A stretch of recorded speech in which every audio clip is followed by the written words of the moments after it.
चलो चलो जल्दी चलो, देर मत करो, समय हो गया। आज सत्संग का आखिरी दिन है। चलते चलाते सदगुरु दयाल के अनमोल वचनों में सुनो, यही मानव जीवन में काम आने वाले, बाकी सब यही छूट जाएगा। जो कुछ दो आंखों से देख रहे हो, ये सब काल का सामान है। जब तक काल नगरी में शरीर से रहोगे तब तक प्रयोग कर सकते हो। जिस दिन जीवात्मा इस मनुष्य मंदिर से निकल के जाएगी, उसके साथ यहाँ का कोई सामान नहीं जाए।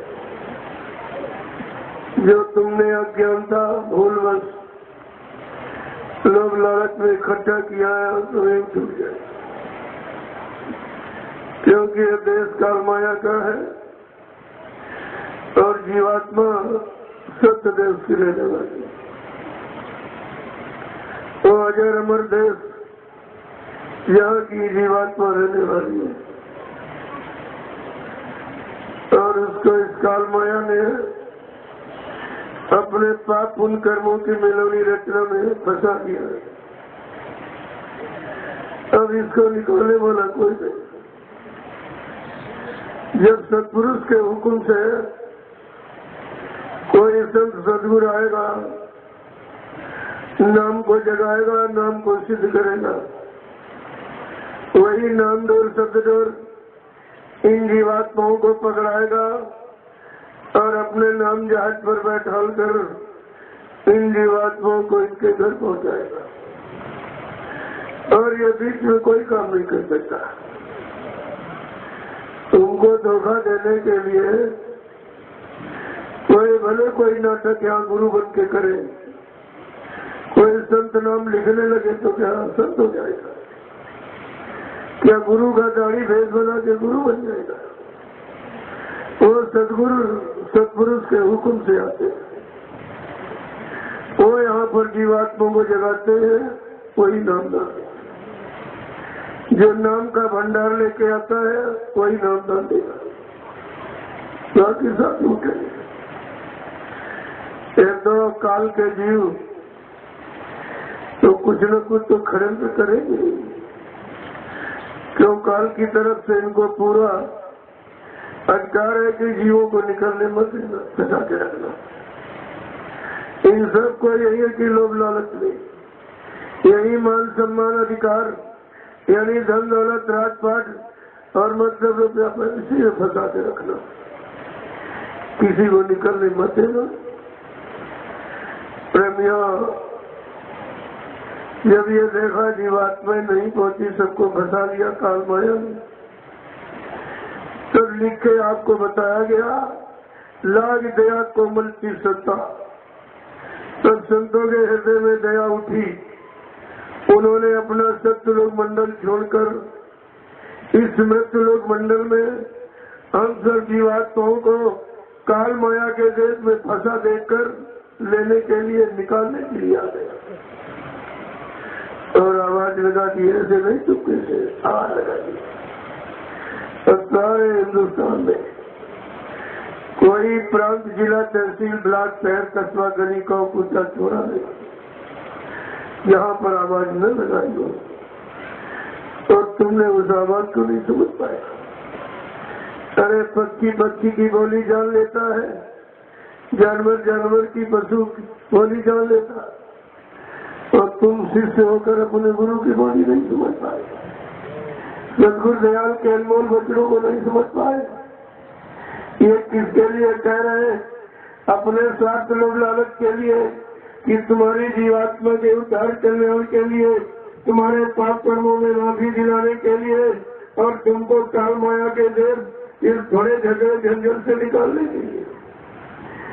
लेकिन तुम्हारी समझ में कुछ नहीं है, तुम्हारे साथ धोखा ऐसा धोखा काल माया ने तुमको दिया कि सदगुरु दयाल की दया से एकदम बाहर भेज दिया था। जहाँ से निकले थे फिर वही चले। तो शरण में आने का मतलब क्या निकला? नामदान लेने का मतलब क्या निकला? सेवा करने का, प्रचार करने का ये सब मतलब क्या निकला? तुम्हारे अनुसार तो सब झूठ सब होगा। एक एक वचनों को बड़ी सावधानी के साथ सुनिए। ये वचन कहीं मोल नहीं बिकते, न ये किराए पर चलते हैं। ऐसा सदगुरु दयाल की दया कृपा मेहरबानी जब जीवों पर होती है तब वो वक्त अवसर मौका दे देते हैं और उसमें जाग जाओ तो जाग जाओ, नहीं तो फंसे तो पड़े ही हो। और दूसरा कोई निकालने वाला है नहीं जो तुमको निकालेगा, क्योंकि वो खुद ही सब फंसे हैं। जो मान सम्मान, लोभ लालच, धन दौलत, जमीन जायदाद, मान प्रतिष्ठा में खुद फंसा तुमको कहाँ से निकालेगा? तुम इतना भी नहीं समझ पाए मानो बुद्धि पागल कि जो खुद फंसा है वो तुमको कैसे निकालेगा। अब सदगुरु दयाल ने निकालने का वादा किया और तुमको तुम्हारे घर पहुंचाने का वादा किया। ये भी नहीं कहा बीच में छोड़ दूंगा, ऐसा कुछ कहा मैं बीच के देश से नहीं आया हूँ लोग से जो तुम सबको बीच में छोड़ के चला जाऊंगा। न मैं ब्रह्मा के ब्रह्मलोक से आया हूँ, न विष्णु के विष्णुलोक से आया हूँ, न शिव जी के शिवलोक से आया हूँ, न राम के साकेत लोक से आया हूँ, न कृष्ण के गोलोक से आया हूँ, न देवी देवताओं के देवलोक से आया हूँ। अपना परिचय दिया कि मैं आया हूँ सतलोक सत्संग अनामी धाम प्रभु धाम, जहाँ की सारी सुख रुए जीवात्माएं ये रहने वाली है, जो आज के मृतलोक मंडल में मनुष्य शरीर में बैठी है। मैं इनको इनके घर पहुँचाने के लिए आया हूँ। इतना स्पष्ट परिचय जानकारी, लेकिन तुम्हारी समझ में कुछ नहीं। जो काल तो अपना जाल बिछाए बैठा है, वो तो निकलने ही नहीं देगा। अगर निकल जाएंगे तो उसका राज सुना हो जाएगा। गोस्वामी जी महाराज ने 500 वर्ष पहले से तुमको सूचना दे रहे हैं कि आगे जब घोर कलयुग आ जाएगा तब एक यानी परम सदगुरु, उन्होंने कहा जब कलयुग का जीव गुरु को भूल जाएगा, संतों को भूल जाएगा, सदगुरुओं को भूल जाएगा, तब परम सदगुरु सच्चा सतुल्य निवासी मालिक रूह पर रहम करने के लिए इस मत लोक मंडल पर आएगा और वो अपनी जानकारी सबको देगा। ये कमजोर जीव है तो पहचान नहीं पाएगा, घूम घूम कर जानकारी देगा। गोस्वामी महाराज ने क्या लिखा? वो समृद्ध मालिक खुद आएगा और अपना काम खुद करेगा, खुद अपनी जानकारी जीवों को चल करके वो शहर कस्बों गाँव में खुद देगा। फिर भी नहीं आप समझ पाए हो। अगर उनकी वाणी को तुमने संभाल के रखा होता तो आज सदगुरु दयाल की वाणी पर तुमको शंका नहीं होती, उनके बच्चों पर, उनकी आवाज पर आपको शंका नहीं होती। तो गोस्वामी महाराज ने क्या लिखा कि सोई जान जहिते जानाई अज्ञानत तुम ये तुम्हें हो जाई। वो जानेंगे जीव जिनको ये जानकर जना देगा, और जो इनको जान जाएगा इनका हो जाएगा, फिर वो किसी का नहीं होगा। इनको जान लेने के बाद लिखा है जय जानत जग जाए हेराई। जिनको जान लेने के बाद ये सारा संसार मिथ्या, नाशवान और क्षणभंगुर दिखाई देता है, इसको जानकारी कहते हैं। ऐसी जानकारी लेने वाले को कहते हैं सच्चा गुरु भक्त। कलयुग में गुरु भक्ति के लिए इशारा, जड़ भक्ति की इशारा नहीं किया गया, गुरु भक्ति। इसीलिए संतों ने कहा है गुरु भक्ति दृढ़ कर पीछे और उपाय, बिन गुरु भक्ति मोह जग कभी न काटा जाए। क्या हिंदू, क्या मुसलमान, क्या ईसाई, जैन, और गुरु भक्ति दृढ़ किए जीव न पावे चैन, किसी जीव को आराम नहीं मिल सकता है। और तुम जड़ भक्ति, धन भक्ति, जमीन भक्ति, मान सम्मान, पद की ये सब भक्तियां करने लगे। तुमने तो संत वचनों को ही नहीं समझ पाया। फिर कहा कि मोटे बंधन जगत के गुरु भक्ति से काट, और घीने बंधन चित्त के कटे नाम प्रताप।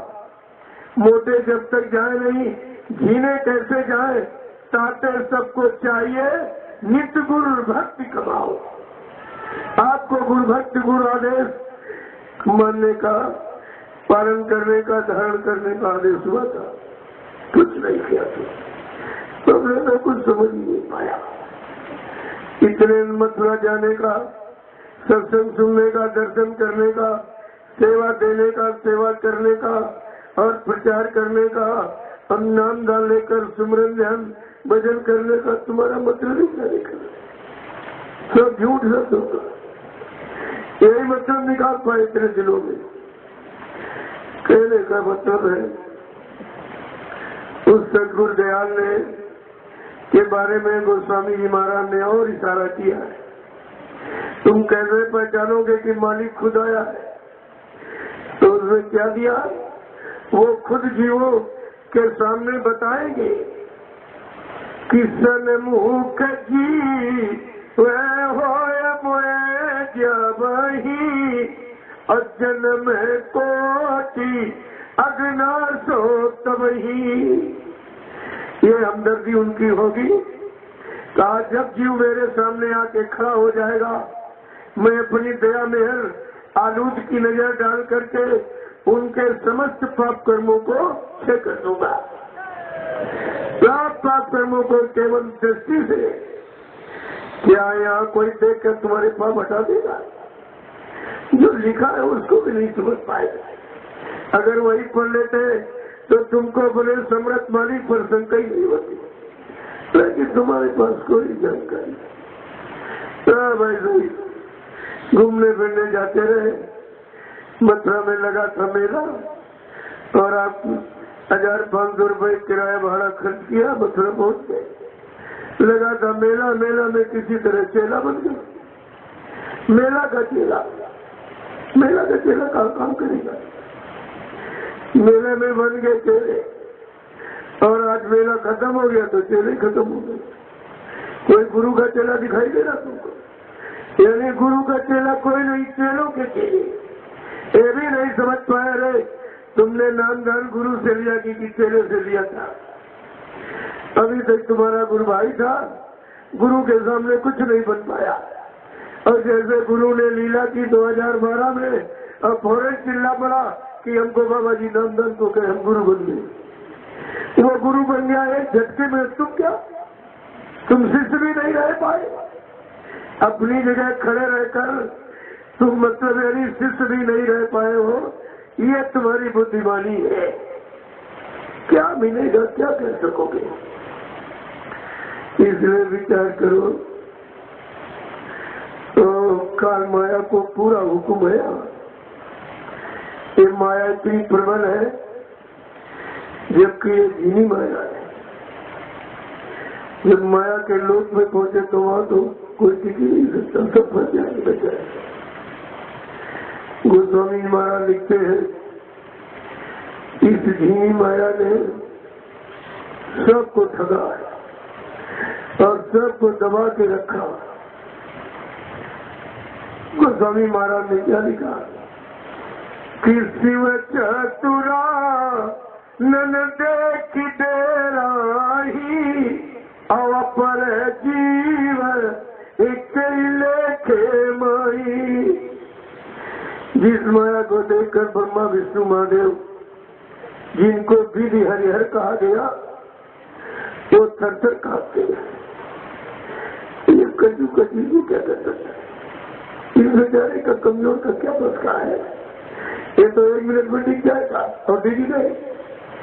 उसी यानी जड़ माया में, और तो चेतन माया तो चेतन लोक में है। ये तो जड़ माया जो जीवों को फंसाने के लिए यहाँ रखी गई, तुम इसी में फंस गए और गुरु जी निकालने की बात करते रहे, समझाते रहे, और तुम गुरु के यहाँ ही फंस गए। जो निकालने आया उसी के यहाँ फंस गए तो कितनी गुरु की बदनामी होगी। जो निकालने आया लोग वही फंस गए। तो तुमको ये भी नहीं समझ सूझ रही है कि हम ये कर क्या रहे, इसमें गुरु कितना बदनाम कलंकित होगा कि किसी को नहीं निकाल पाए सब फंस गए। और उनके ही धन दौलत, उनके ही आश्रम, जमीन जायदाद गद्दी में फंस गए। तो छोड़ दीजिए बात। अब आप ये भूल गए जो निकालने आया वो फंसाने का सामान देगा, और फंसाएगा तो निकालेगा कैसे। ऐसा जानकारी आपको रखनी चाहिए। गोस्वामी महाराज कहते हैं कि बहुत होशियारी के साथ सदगुरु दयाल के जीवो, बड़ी होशियारी के साथ यहाँ रहना।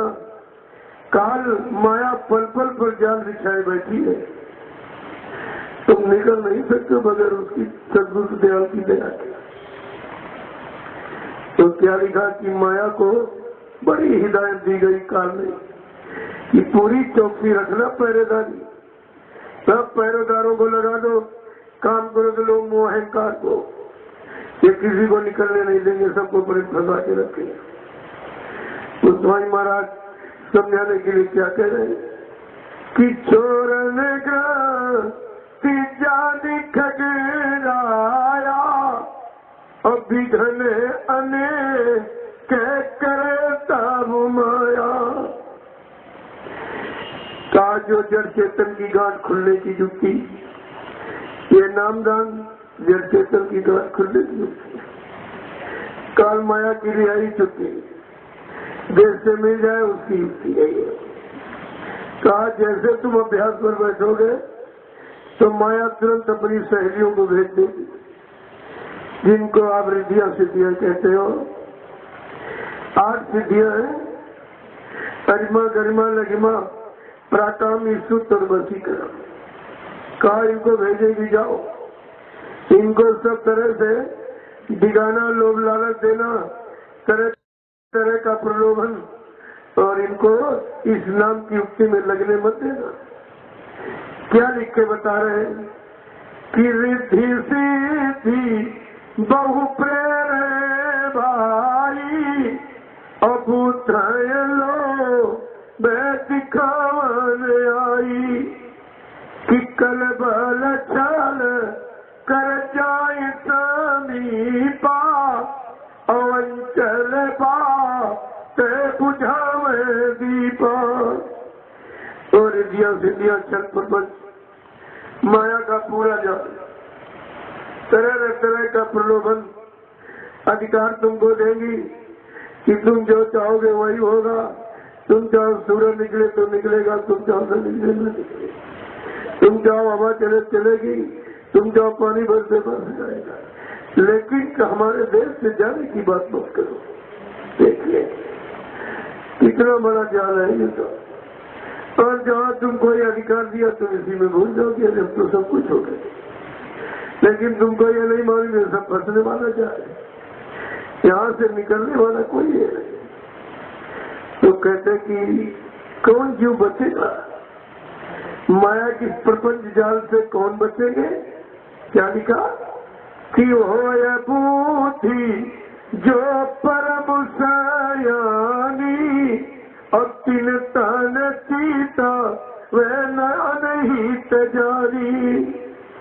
कहा जिस बुद्धि में सियानापन, निरख परख पहचान, सूझबूझ आ गई है, सदगुरु दयाल के वचनों को सुनकर और समझकर और अपने जीवन में अपना कर, वो जीव बचेंगे। कहते वो तो इसकी तरफ देखेगी नहीं, लेना देना तो दूर रहा, वो जीवात्मा देखेगी नहीं। वो सदगुरु दयाल के अनमोल वचनों को सुनकर सजग हो गए, होशियार समझ गई। बता मैं वो सब लिखा हुआ है। वो स्वामी जी महाराज 500 वर्ष पहले से सूचना दे रहे हैं, लेकिन तुम ना तो तुमने उनकी मानी और न इनकी मानी। तुम्हारा तो न मानने का परिणाम कि तुम सब अंधकार में खड़े हो, भूल भलैया में, भूल भ्रम के घेरे में तो फिर चले गए। अब उधर से तुम्हारा निकलना बहुत मुश्किल होगा, क्योंकि तुमने सदगुरु को ठुकराया है, उनकी शरण को, दरबार को ठुकराया है और उनको कलंकित बदनाम भी किया है, इसलिए तुम इधर कैसे आओगे? तो प्रेमियों, ये है भारत देश, धार्मिक देश। ऋषि मुनि योगी महर्षियों अवतारी शक्तियों की, सूरवीर सतियों की, साधु संत महात्माओं की ये कर्म भूमि है। इस पर जब जब व्यवस्था बिगड़ी तो परमात्मा की तरफ से कोई न कोई आता जाता रहा और उसने ये सब कार सुधार किया, लेकिन बगैर नाम की कोई नहीं है। नाम लेके सब आए, क्योंकि ये सृष्टि ही नाम की है। चाहे भौतिक दृष्टि से देखो, ये दो आंखों से देख रहे हो, सबके नाम बगैर नाम की कोई चीज है। और चाहे वो दिव्य आंख से देखो तो अंदर अंतर में भी जितने लोग मुकाम मंडल है, वहाँ भी जो सृष्टि है, नूरी सृष्टि, उसमें भी नाम है, लेकिन बगैर नाम का कुछ नहीं रखा। सबको नाम से जोड़ा और उसी नाम से काम किया। ये तो जानकारी तुम्हें होनी चाहिए थी, लेकिन तुम लोग को कुछ नहीं समझ पाए और उस नाम की मर्यादा भी कोई मिटा नहीं पाया। आज भी हम आप कोई संसार, शरीर, परिवार, खेती, दुकान, दफ्तर, व्यापार का काम करते हैं। सभी लोग अपने अपने मजे धर्म के मुताबिक अपने अपने देवी देवता, इष्ट परमात्मा, खुदा गाड, भगवान गुरु का नाम लेके ही करते हैं। वो मर्यादा आप खत्म नहीं कर पाए, इतनी मजबूत व्यवस्था है। भले तुम शराब पीते हो, मांस खाते हो, लेकिन धर्म को नहीं खत्म कर सकते, नीति को और सत्य को आप मिटा नहीं सकते। तो ये सब चीजें क्या की है, उसी नाम की मर्यादा को ध्यान में रखते हुए पहले मैं बोलूंगा, पीछे से आप सब लोग जय गुरुदेव, जय गुरुदेव, जय गुरुदेव, जय गुरुदेव। नाम किसका? जय गुरुदेव। नाम किसका? प्रभु का। जय गुरुदेव। नाम किसका? प्रभु का। प्रभु का प्यारा नाम। जय गुरुदेव। दीनों के दयाल, गरीबों के निवास, सतगुरु दयाल सत्य सहता, उस मालिक को यहाँ पर किसी ने समझ पाया। समझेगा कोई संत सिपाही जो द्वार तुम्हारे आया है, बाकी समझ को नहीं पाता है। शरण में तो बहुत चले गए। बाबा जी ने एक इशारा भी किया था, कहा बच्चा आगे भविष्य में मेरे इस आध्यात्मिक सत्संग में आने वाले, सुनने वालों की संख्या बहुत होगी, लेकिन लेने वाले कोई 1000-500, उसको लेकर संभाल के रखने वाले कोई 200-400, और रख कर के मतलब निरंतर विश्वास के साथ चलकर अपनी मंजिल पर पहुंचने वाले कोई बिरले ही होंगे। प्रेमियों, उन्हीं बिरलों की लिस्ट बनाई जा रही। वो बिरले हैं कौन? जो अपने घर जाना चाहते हैं, अपनी जीवात्मा को जगाकर परमात्मा से मिलाना चाहते, काल माया के देव से छुटकारा चाहते, वो है कौन? ऐसे तो नहीं पता चलता है। अगर 100 बच्चे क्लास में पढ़ते हो तो कोई ये बता सकता कितने फर्स्ट है, कितने थर्ड है, कितने फेल हो जाएंगे? इसका कौन बताएगी निर्णय? तो लेडी कहते परीक्षा, इम्तिहान यानी परीक्षा ही निर्णय देती है। कि सच्चे अच्छे कितने लोग हैं। अगर गुरु ने ये लीला न की होती तो शायद कोई नहीं समझ पाता।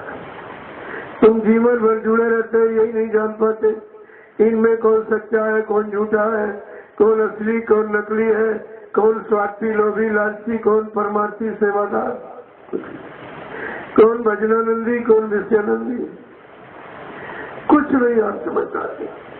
कौन गुरु का आशिक है, कौन गुरु की संपत्ति, धन दौलत, मान सम्मान, जमीन जायदाद गति का आशिक है, आप कुछ नहीं समझ पाते। यह सबको समझाने के लिए, सबके अंदर सीख पैदा करने के लिए यह सद्गुरुदयाल ने लीला किया, और बिना लीला के काम कभी नहीं हुआ है। और लीला समय के नाम के द्वारा हुई। जब सतयुग में योगियों ने हरि नाम जगाया तो हरि लीला हो गई। लीला में भक्तों को बहुत कष्ट होता है। उस हरि लीला में प्रहलाद कितना सताया गया, कितने कष्ट, यानी उसका सगा बाप ही विरोधी बन गया और पड़ोसी छोड़ भी किया। सगा बाप विरोधी बन करके जानलेवा व्यवहार करना अपने बेटी के साथ, ऐसा कलयुग में भी कोई नहीं करता, क्योंकि बाप बेटे का बड़ा मोह ममता का रिश्ता होता है। लेकिन देख लीजिए आप, स्वार्थी, लोभी, लालची लड़कियों के यही काम होते हैं। तो कोई अच्छा सच्चा काम नहीं करेंगे और न करने देंगे, दोनों चीजें रहेंगे। लेकिन कुदरत बड़ी बलवान है, वो तो जब घड़ा भरा देगी तो फोड़ देगी। तो देखो ये सब, और त्रेता में जब ऋषियों ने राम नाम जगा दिया, देखो उसे उसमें लीला हो गई। उस लीला में बड़ी खराब लीला हुई, खून खराबा। जब रावण जैसा धनवान, बलवान, बुद्धिमान उस राम नाम की लीला को नहीं बर्दाश्त कर पाया तो फिर अन्य जीवों की गिनती ही क्या है। लेकिन वो काल शक्तियां थी, उनकी लीला मार काट की रही है। और ऐसे द्वापर में जब कृष्ण नाम जगा दिया गया और उससे जो शक्ति आई उसने पहले समझाया बुझाया, लोग नहीं माने तो मार काट दिया। उससे भी लीला हुई महाभारत जिसको कहते हो। कितने करोड़ जीव धरती में चले गए, कितने मनुष्य मंदिर बिगड़ गए, प्रेत योनि में चले गए अकाल मौत में।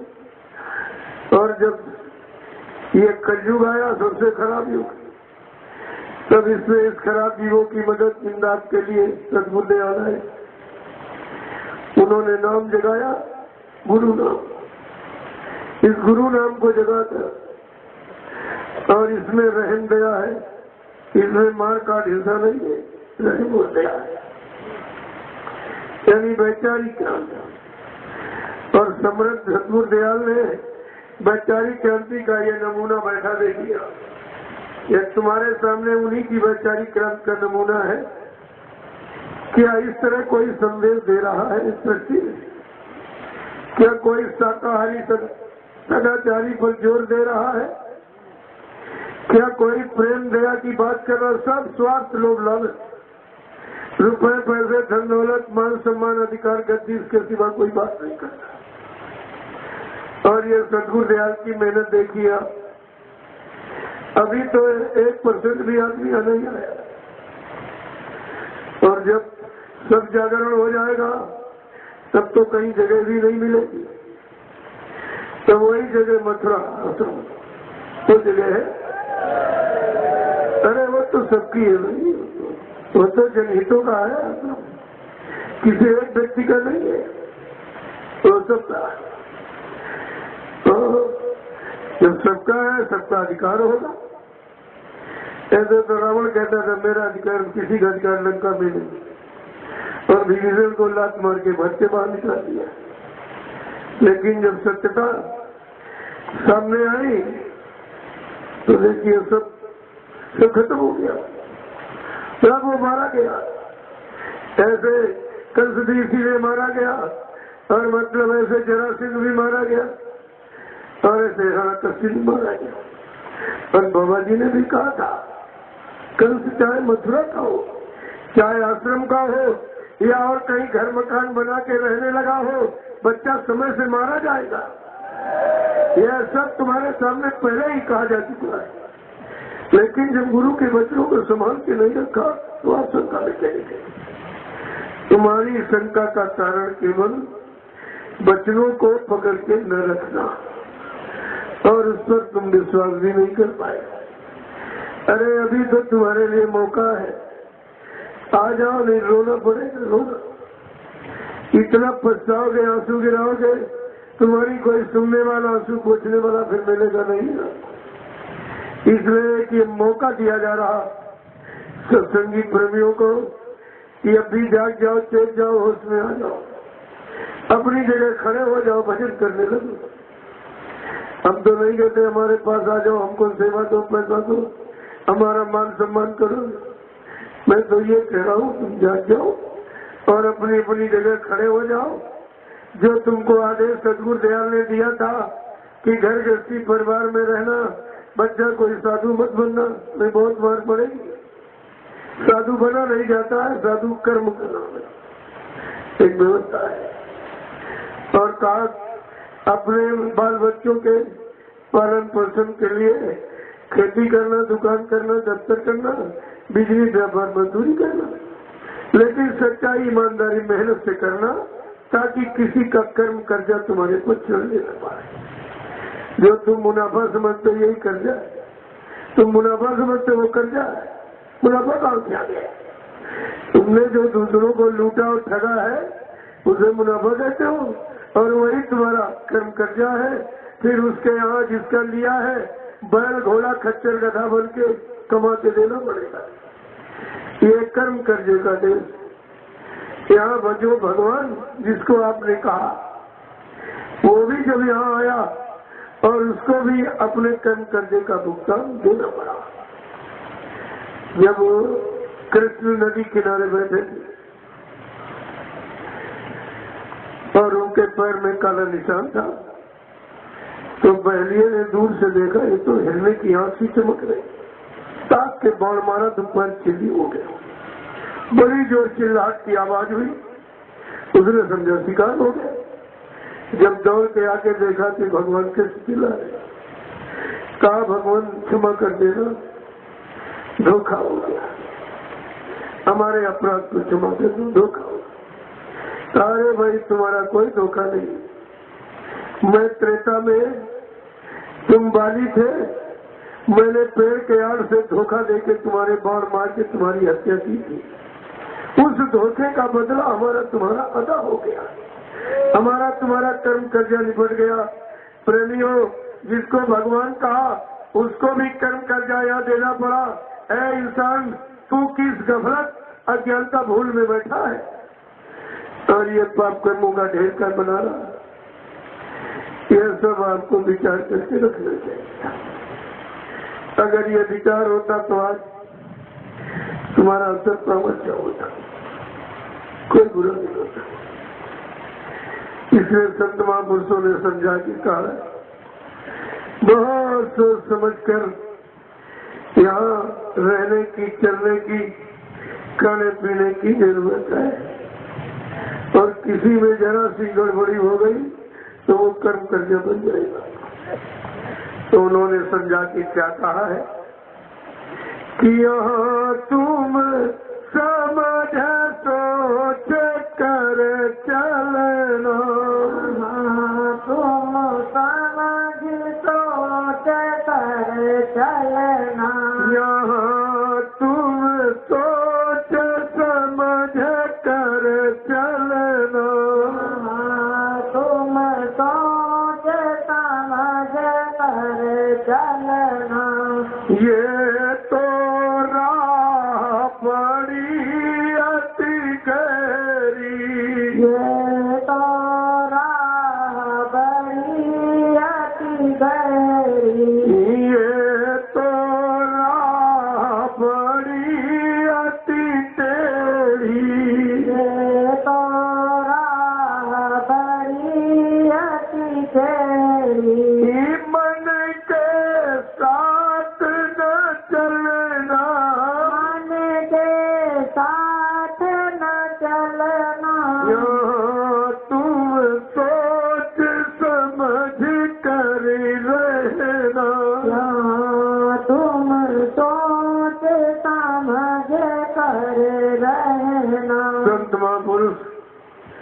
काल माया के देश में फंसी जीवात को कहते सोच समझ, एक एक कदम बड़े सोच के उठाना, क्योंकि अगर अज्ञानता में उठा दिया तो कर्म कर्जा ही बनाओगे, क्योंकि तुमको परमार्थ सेवा धर्मार्थ मालूम नहीं है, स्वार्थ ही मालूम है। कहते हैं ये तो राह बड़ी टेढ़ी, यहाँ की मंजिल बड़ी टेढ़ी मेढ़ी है। एक काम करना कि मन की बात मत मानना, ये मन दुश्मन है, यही पाप पुण्य में तुमको फंसाता रहता है और अपने भोगों के गंदे रस को पाने के लिए कहा इतना ध्यान करना कि इसके साथ इसका साथ मत देना, जो ये कहे उसे करो, गुरु कहे करो तुम सोई और मन के कहे चलो मत करो, इसका कहना मत करो। तुमने इसी का कहना माना तभी तो फंसे चले जा रहे। ये काम क्रोध लोभ मोह ईर्ष्या राग जो इसकी सलाह देता दूसरी की देता। आगे क्या करें कि जल धार बहे अति गहरी, जल धार बहे अति गहरी, गुरु बिन कैसे पार उतरना, गुरु बिन कैसे पार उतरना, यहाँ तुम समझ सोच कर चलना, तुम समझ सोच कर चलना। कहते भवसागर था है, बड़ा गहरा है, इसकी गहराई संत सदगुरु सेवक के सिवा कोई नहीं जान पाए, न ऋषि मुनि न योगी महर्षि न अवतारी शक्तियां समझ चुका है कोई नहीं, सब उसी में डूबे रहे। सदगुरु दयाल इस गहराई को जानते हैं। कहते बिना गुरु सदगुरु की तुम इस भवसागर से निकल ही नहीं सकते। जीव में तो कोई ताकत है नहीं कि वो निकल जाए। आगे क्या समझा के कह रहे हैं कि गुरु से प्रीति करो तुम ऐसी, गुरु से प्रीति करो तुम ऐसी, जैसे कामी कामिन संग धरना, जैसे कामी कामिन संग धरना, यहाँ तुम सोच समझ कर चलना, तुम सोच समझ कर चलना। पहले जो तुमने प्रीत प्यार मोहब्बत यहाँ की है वो सब फंसाने वाली है, चाहे कोई रिश्ता नाता हो चाहे सामान धंधा यदि क्या जाए, इसी से तुमने प्यार किया और सबने तुमको फंसा दिया। तो कहते हैं अगर निकलना चाहते हो तो सदगुरु दयाल से प्रेम करो, उस गुरु से प्रेम करो।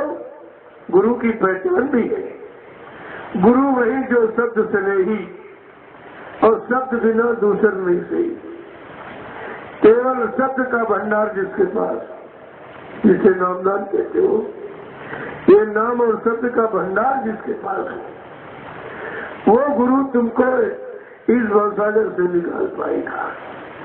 बाकी किसी की बस खुद ही फंसे वो क्या निकालेंगे। और गुरु से प्रीति कैसी करना, तो जो तुम करते हो तुम्हारे में समझाते, जस कामी कामी संघर्ष, जैसा कामी पुरुष अपनी वासना कामना की पूर्ति के लिए कामनी से प्रेम करता है। कहने का मतलब इसको उदाहरण क्यों दिया कि इसी में सारी दुनिया बसी पड़ी है। नारी दिवस नर सकल गोसाई और नाचे नर मरकट की नाई, जैसे बंदर नाचता इशारे पर, ऐसे काम के इशारे पर ये नाच रहा है काल। कहा कि जैसे कामी पुरुष अपनी काम वासना की तृप्ति के लिए कामनी से प्रेम करता है, उस तरीके से जब साधक अपने गुरु से प्रेम करेगा तब उसकी दया और नाम का रस और वो ठंडक सब प्राप्त कर सकेगा, इसके पहले नहीं। फिर क्या करें समझा दिया कि संग करो चेतक चित राखो, संग करो चेतक चित राखो, मन से गुरु के चरण पकड़ना, मन से गुरु के चरण पकड़ना, यहाँ तुम सोच समझ कर चलना, तुम सोच समझ कर चलना। कहते उनका संग साथ उनके आदेश हुकुम पर कुर्बान, किस तरह से जैसे चातक पक्षी कपिया और रात्रि होने पर रैन बिछवा हो जाता है, एक नदी के इस पार एक नदी के उस पार, और चंद्रमा को अपना आधार बना के दोनों जागरण करते रहते, बराबर एक टक देखते रहते। ऐसे तुमको सदगुरु के मुखार बिंदु को एक टक होकर के देखना यानी ध्यान करना, यह है ध्यान की प्रक्रिया। ध्यान ऐसा करना एक टक, जब सदगुरु ध्यान को नहीं भूलोगे तो संसार बीच में आएगा ही नहीं, न काम आएगा, न क्रोध आएगा, न लोभ आएगा, न मोह आएगा, ये आ ही नहीं सकते। देखो कैसा समझा के बता रहे हैं। और कहीं मन से बार बार से नहीं, तन मन की कुर्बानी देकर गुरु के चरणों को पकड़ना है। जब वो पकड़ लोगे तो तुम्हारे हाथ खाली नहीं, तो दूसरे क्या पकड़ोगे? जब ये चीज पकड़ ली सच्ची अच्छी, तब दूसरे के लिए गुंजाइश दिखा रहे हैं। क्या कह रहे हैं समझा कि छल बल कपट छोड़ कर पर तो, छल बल कपट छोड़ कर पर तो, गुरु के सारे वचन समझना, गुरु के सारे वचन समझना, गुरु के प्यारे वचन समझना, गुरु के प्यारे वचन समझना, यहाँ तुम सोच समझ कर चलना, यहाँ तुम सोच समझ कर चलना। चरण क्यों नहीं पकड़ पाते हो कि तुम लोग लालच को आगे रखे। लिखा है छलबल कपट छोड़कर बरतो। तुम्हारा बर्ताव व्यवहार जब छल कपट प्रपंच छोड़ के होगा, तब गुरु के चरण मजबूती से पकड़ लोगे। अगर इन्हीं को पकड़े तो भी हाथ खाली का जो उनको पकड़ोगे तो ये कैसा समझाती कह रहे। अरे किसी कैसे तुम पकड़े ही हो, लेकिन जिसको पकड़े हो उससे तुम्हारा नुकसान हो रहा, हानि हो रही, और उसी जगह कहा तुम गुरु के चरण पकड़ लो, तुम्हारा लाभ हो जाए, तुम्हारा कल्याण हो जाए। आगे क्या कहे कि डरते रहो काल के भय से, डरते रहो काल के भय से, खबर नहीं कब तुमको मरना, खबर नहीं तुमको कब मरना, यहाँ तुम सोच समझ कर चलना, तुम सोच समझ कर चलना। और अपने अंदर ये भय रखो, एक दिन मरना। ये समझ रखो कि भाई यहाँ से जाना रहना नहीं। जब जाना है कैसे जाना, खाली हाथ जाना, कुछ लेके भी नहीं जाना। जब ये समझ आ जाए कि जाना भी है, हमारा मुस्तकिल मुकाम है नहीं, तो तुम्हारी आसक्ति नहीं होगी फिर। और जाना है सब छोड़ के जाना खाली हाथ, तो तुम्हारा फंसाव नहीं रहेगा। अगर ये दो चीजें समझ लो कि जाना भी निश्चित है और खाली हाथ जाना है, तो जितना तुम ये अकड़ पकड़ बनाए हो, ये सब तुम्हारी खत्म, सब ये तुम्हारी अकड़ और पकड़ सब खत्म हो। लेकिन कब जब समझोगे, ये भी नहीं तुमको मालूम कब पता नहीं कब वारंट आ जाए, कब वारंट आ जाए काल की, और आपको ये उसका मकान खाली करके लेना पड़ेगा। तुम्हारा तो है नहीं, तो काल ले दिया, काल का सामान और काल ले लेगा। तुम उसमें आना खाली भी नहीं कर सकती, नहीं देंगे नहीं, अभी ये काम नहीं, वो काम करो, कुछ नहीं, कल करो, खाली करो, कुछ काम नहीं किया, दिया था जिसके लिए तो किया नहीं, अब तू क्या करेगा। आगे क्या कह रहे हैं कि केवल भय रखो, तो ये रखो कि मौत निश्चित है, और वो मौत सबके पीछे खड़ी इंतजार कर रही, कितनी जल्दी तुम खत्म हो, हमारा भोजन बने। आगे क्या समझा के कह रहे कि श्वासो श्वास हो से कर पोरे, श्वासो श्वास हो से कर गोरे, पल पल गुरु का नाम सुमिरना, पल पल गुरु का नाम सुमिरना, यहाँ तुम समझ सोच कर चलना, तुम समझ सोच कर चलना। तुम्हारा ये पागलपन है जो तुम्हारी हर श्वास बेकार जा रही है, श्वासों श्वास होश कर भोरे, तुम पागल भोरे हो गए हो। तुमको ये भी होश नहीं है कि जो रात और दिन दोपहर गिनते हो, ये श्वासों की पूंजी ही जा रही है, और ये पूंजी दोबारा वापिस लौट के नहीं है, जो निकल गई उतने दिन आपके चले गए, उतने साल चले गए। तुम इस उम्र अवस्था को दिन दिनों महीने वर्षों में गिनते हो, लेकिन संतों ने एक ही फार्मूला बताया कि कुल मिला के श्वासों की पूंजी है और कुछ नहीं है, और 96 करोड़ श्वास सब बराबर। अब ये जरूर उनके खर्चे का अगर तरीका नहीं मालूम तो जल्दी खत्म हो जाओगे। वो भी बताया महापुरुषों ने, ये श्वासों की पूंजी किस तरह खर्च होती है। कहा चलने में 18%, देखिए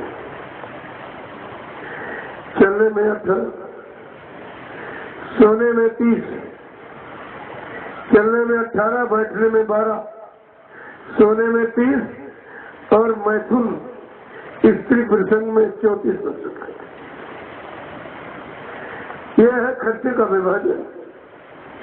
तो कहा तुमने भोगों में तो सब बिल्कुल खत्म कर दिया, कुछ नहीं रहा तुम्हारे, केवल ये शरीर एक खोखला खराब, जो अमूलक धन तत्व तो आपने पानी की तरह बहा दिया, और वो पूंजी आपने ऐसे गंदे कामों में खर्च की है, उसकी सजा भी है।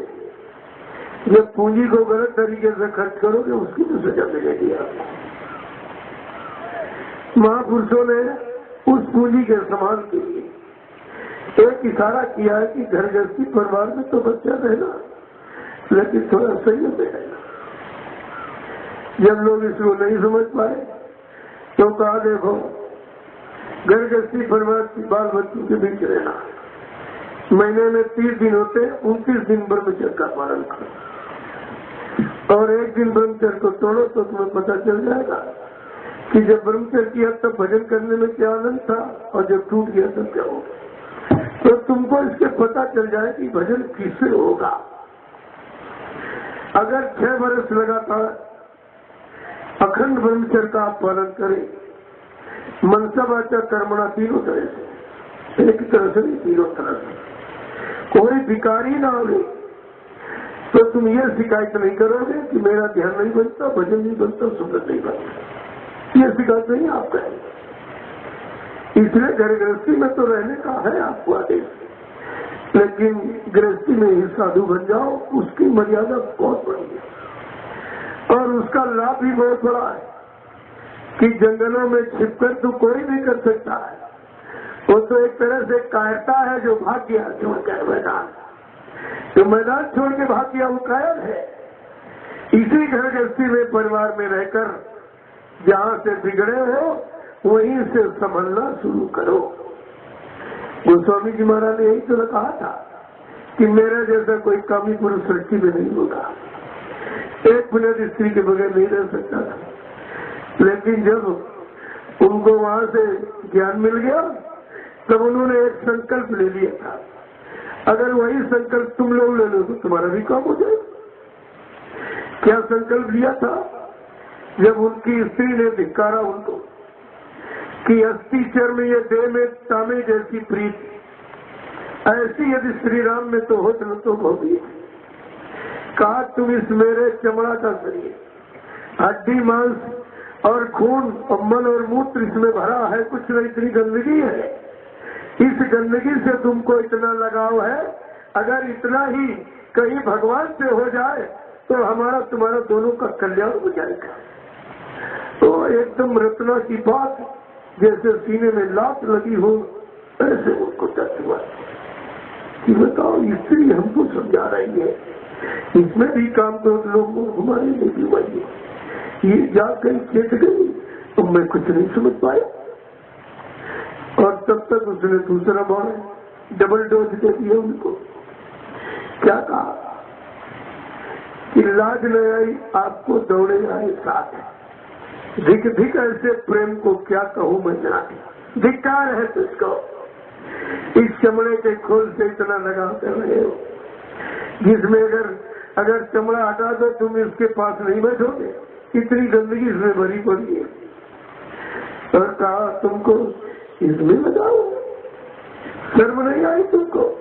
ऐसा धिक्कारा, वो ऐसी वचन बाण ऐसा मारा कि उनको घायल कर दिया।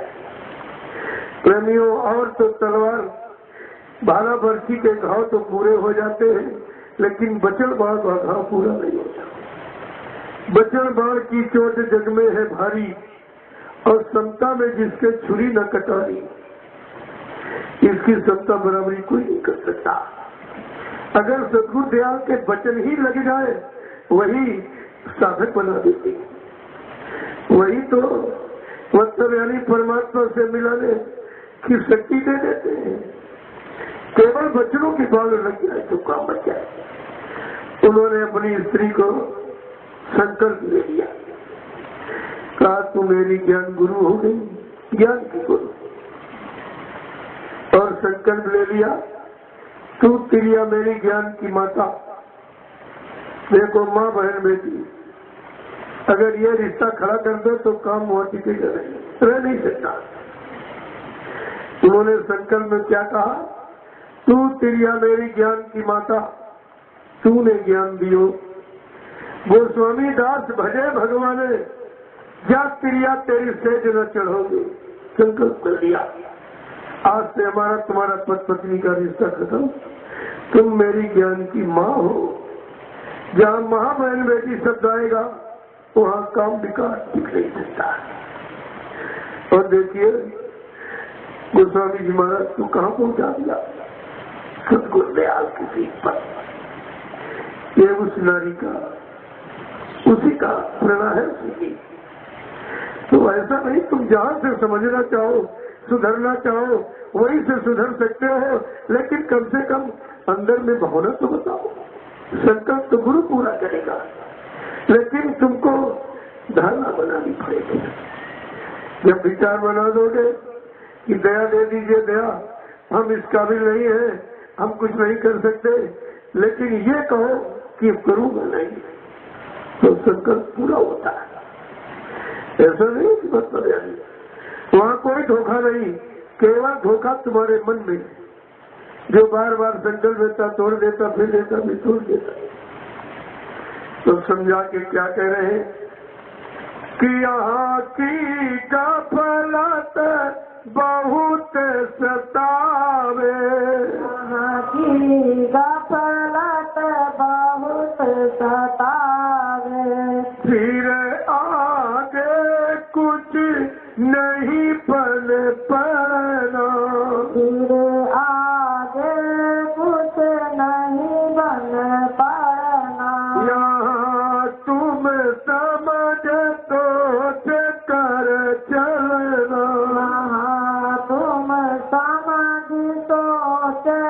कर चलना। ये मन की गफलत, ये इसकी जो बहानेबाजी ये नहीं कैसे रहने देती, बड़े तरह तरह के बहाने चलेगा।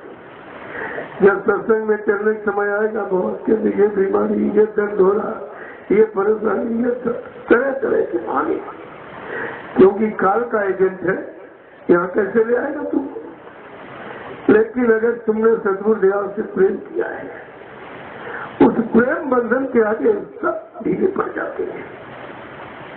तो कह रहे हैं यहाँ की गफलत बहुत सता, ये गफलत जो की है वही हमको सता रही, वही फंसा रही है, और फिर आगे कुछ नहीं बन पाना।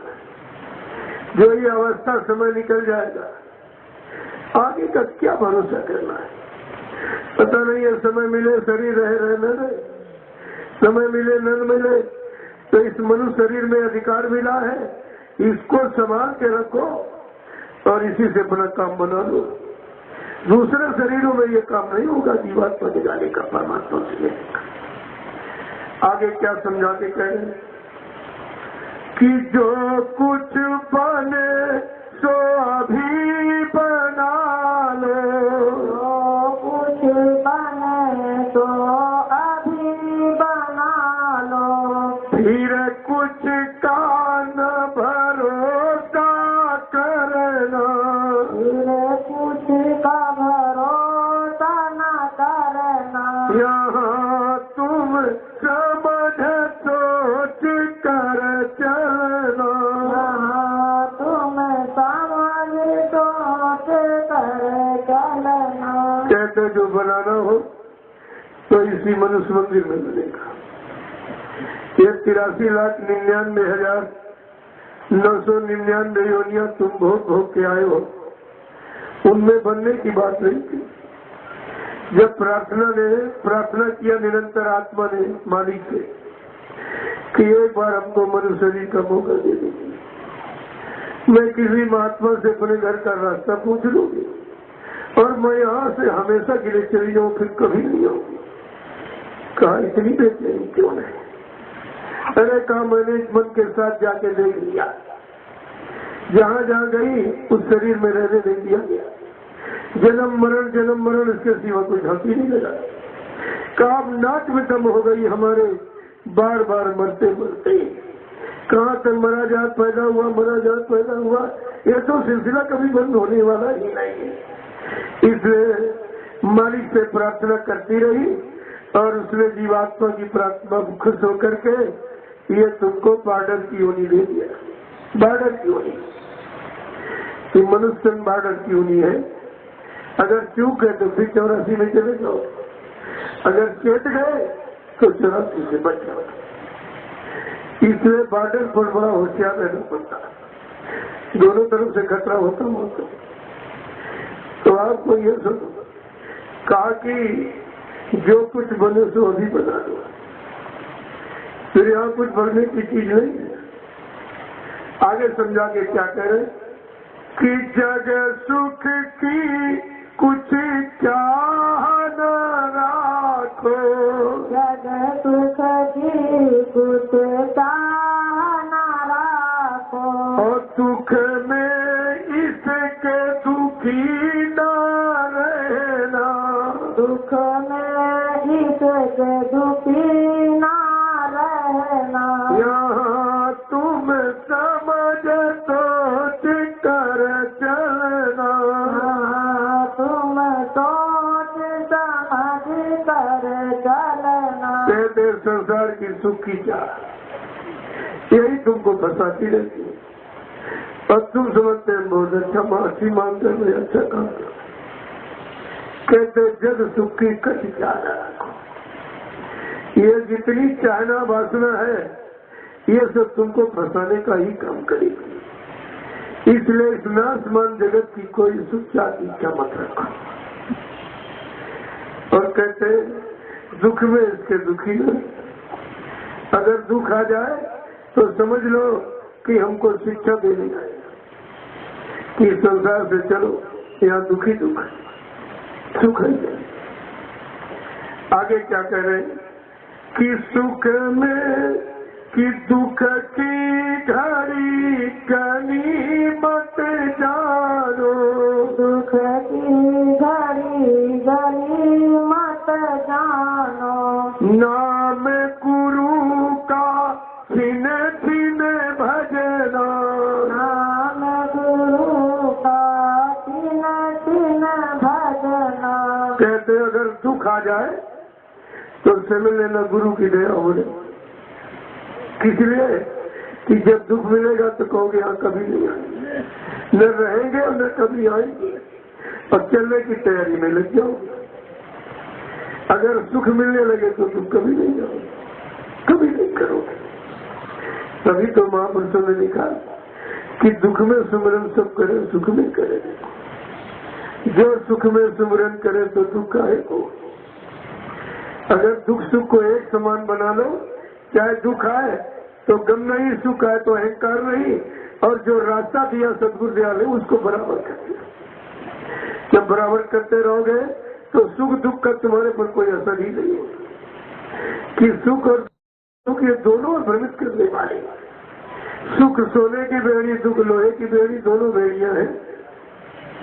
तो क्या कह रहे हैं? और गुरु का नाम छिन छिन, हर पल घड़ी जितनी श्वासें निकले बगैर नाम के न निकले। अगर तुम यही केवल अभ्यास कर लो कि जय गुरुदेव नाम, जितनी श्वासें बगैर नाम के श्वास नहीं निकलेगी तो तुमको नाम माला करनी नहीं। इसी को अजपा जाप कहते हैं। ये बगैर जपे इतना अभ्यास हो जाए, चलते फिरते उठते बैठते सोते जागते काम करते, अगर नाम यानी श्वासों पर अंकित हो जाए, ये श्वासों की माला कभी खत्म ही नहीं होती। इसको प्रेमियों कहते अजपा जाप। इसी को आगे क्या कह रहे हैं कि सुख में गाफिल रहते सदा नर,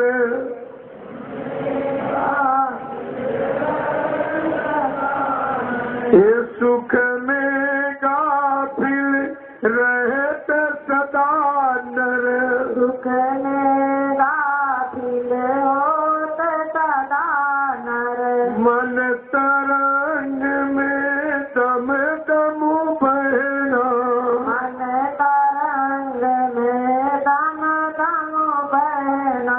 कहते सुख आ जाते तो तुम लापरवाह हो जाते, गाफिल हो जाते, फिर तुमको गुरु रूप चले नहीं देते।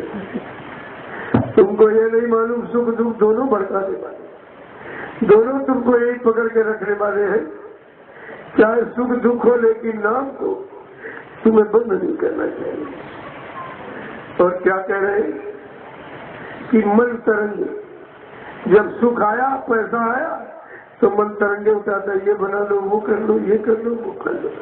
इतने झंझट पैदा करने का तो फिर निकली गई। तब कहा कि गरीबी में ही सदगुरु दयाल की करीबी हासिल होती है, गरीब हो नहीं पाया। तभी तो लिखा है नीच नीच सब तरी गए संत चरण लोली, और जाते थे अभिमान से बूढ़े बहुत कुलीन। जितने बड़े बड़े मजा मारे गए, बड़े बड़े निर्माण सही। एक बहलिया छोटी छोटी चिड़िया पकड़ करके बाजार में जाता था, 1 घंटे बेच के घर आ जाता था। तो एक ने देखा कि छोटी छोटी चिड़ियों में जब ये इतना पैसा कमाता, हम बड़ी चिड़िया लाएंगे। एक बड़ा सुसवार जो गंगा में देखा होगा, टोपी बांधता फिर निकलता, काला काला था। वो कहा हम बड़ा रखेंगे, बड़ा पैसा मिलेगा। तो बड़ा ले आया और बाजार में जाके जिस लाइन में बहलिए छोटी छोटी चिड़िया ले बैठे थे उसी में भी बैठ गया, और सब आए वो चिड़ियों को खरीद करके चले। शाम हो गई, इसको किसी ने नहीं पूछा, बड़े को। अब बेचारा बड़ा पछतावा कि मैं बड़ी चीज लेके आया, कोई नहीं पूछ रहा। तो जब शाम हो गई सब चलने लगे तो मिट्टी उठा रहा उस पर डालना। तो लोग कह रहे ये क्या कर रहा? कह रहा इसके बड़प्पन पर धूल डाल रहा हूँ, कितना बड़ा है, 1 पैसे भी नहीं दिए, 1 पैसा नहीं दिया। तब महापुरुषों ने कहा भाई बड़े बने तीन मार सही, रावण बड़ा बड़ा, कंस बड़ा बना, जरासंध बना बड़ा, यानी मतलब हिरण्यकश्यप बड़ा बना, क्या मिला? इसलिए संत मत, दीन गरीबी का मत, छोटे बन जाओ, सेवक बन जाओ, सबके प्यारे हो जाओगे, सबके दुलारे हो जाओगे। लेकिन अगर बड़े बनने की कोशिश की तो संतों ने कहा भाई बड़े बने तीन मान से, मान बढ़ाई में क्यों करना? ये भी कर्म कर जा जिससे मान लेगा, देना पड़ेगा। सब कहते थे दीन गरीबी धार तेरे भले की कहूँ, मान प्रतिष्ठा छोड़ तेरे भले की कहूँ। ये है भले का संदेश जो सदगुरु दयाल 60 वर्ष सुनाते रहे, और ये पास में रहने वाले सभी उसी मान बढ़ाई प्रतिष्ठा में ही फंस गए, उसी के लिए। इन्होंने एक वचन भी गुरु का नहीं सुना। अगर सुना होता तो ये इतना बड़ा खराब काम थोड़ी करते, बेचारे सब चले गए, सब फंस गए। अब ये सब रोएंगे, इन सब को रोना पड़ेगा और पछता करके फिर इनको वापिस लौटना पड़ेगा। तब तक यहाँ लोग भीड़ हो जाएगी और उनको टिकने भी नहीं देंगे, कहेंगे सबसे आगे थे। इसलिए सदगुरु दयाल ने पहले इशारा किया था, बच्चे आगे वाले पीछे हो जाएंगे, पीछे वाले आगे हो जाएंगे। ये तुमने उनके वचन नहीं सुने थे। इसका मतलब समय ऐसा आएगा कि आगे वाले पीछे, पीछे वाले आगे हो जाएंगे। वही लीला है ये, जिसमें जितने आगे थे सब पीछे, सब पीछे चले गए। और अब नए प्रेमी आएंगे, वो काम करेंगे और इनको टिकने नहीं देंगे कि तुम वही हो जिसने गुरु को धोखा दिया, तुम वही हो जिसने गुरु को कलंकित बदनाम किया, गुरु को यानी मौत का खिताब दिया। अरे तू तो संसार में चेहरा दिखाने का भी नहीं है, ये क्या जवाब देंगे? इनको अपनी करनी पर पछताना होगा। समय किसी को नहीं माफ करता है और वो समय आने वाला है। तो महापुरुषों ने समझा के क्या कहा कि बड़े मत बनना। प्रेमियों, एक तुम दही बड़ा खाते हो, दही बड़ा उसको भी बड़ा कहते, लेकिन वो कितनी मार खा के बड़ा बनता है। काश्तकार ने उड़द का बीज बो दिया खेत, अब खेत में बेचारा सर्दी गर्मा गर्मी बरसात ओला पाला तुषार सब सह रहा है, पेड़ सब सह रहा है, लेकिन बड़ा कोई नहीं कह रहा। जब वो सूख गया तो काश्तकार ने काट करके खलिहान में डाल दिया। जब बिल्कुल सूख एकदम अस्थि पंजर रह गया, तब उसकी डंडे से पिटाई कर रहा, पीटता, पीट पीट करके उसका घर छुड़ा रहा, लेकिन वो बड़ा नहीं बन पाया। देखिए क्या क्या क्रियाएं हो रही, लेकिन कोई बड़ा नहीं करा। और इसके बाद उसको चक्की में माँ बहन बेटियों ने दम दिया, एक के दो टुकड़े, दो भाग कर दिए, लेकिन बेचारा बड़ा नहीं बन पाया। फिर उन्होंने उसको पानी में भिगो दिया शाम को, और सुबह निकाल कर उसकी चमड़ी अलग करके उधेड़ दिया, लेकिन बेचारा बड़ा नहीं बन पाया। जब चमड़ी उधेड़ गई तब उसको सिर पर एकदम पीस दिया, यानी अकल सकल सब खत्म, कुछ नहीं, लेकिन बड़ा नहीं बना। फिर उसको क्या हुआ, खौलते हुए तेल में डाल दिया, खौलते हुए तेल।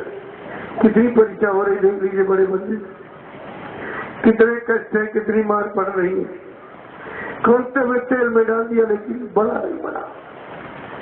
फिर इसको मट्ठे में भिगो दिया, रात भर सड़ा तो सुबह बना बड़ा। इतनी देर में बड़ा बन पाया ये, और तुम बड़े बनने की कोशिश करते हो, तो ये मार तुम्हारी बस की है, और जो बने हैं इन पर ये मार पड़ेगी। ये सब कोई बचने वाला नहीं है, ये संत मत है, ये किसी को छोड़ता ही नहीं है। सदगुरु दयाल ने कहा, मैं इतना दयालु हूँ जो सृष्टि में कोई नहीं है, और अगर दया हट जाए तो दया भी संत कसाई, ये देते हैं तो छप्पर फाड़ के देते हैं और जिस दिन लेते हैं चमड़ी उधेल देती है। ऐसा नहीं समझ दो तुम लोग, ये सब खिलौना तमाशे समझता है। यह सब होगा। आगे समझा के क्या कह रहे हैं कि इससे तू अब भी चेत जा, होश में आ जा। किताते चेत करो सत्संगत,